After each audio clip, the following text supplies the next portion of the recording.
Hello everyone, in this video I'm going to walk you through how to add whether we get to iPhone. So if you want to add whether we get, here's a quick guide on how to add it. So I'm just going to add this to my stack. So I'm just going to long click on this stack rather, and click on this plus icon.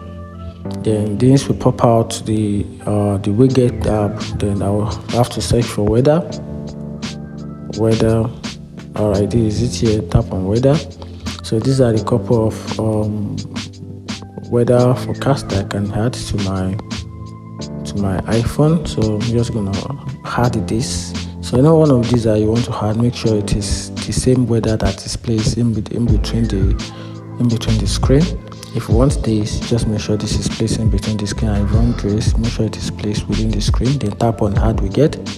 Then you can see that, and that's how widget weather can be added to iPhone. If you find this video helpful, turn on the notification button and follow for more. Thank you.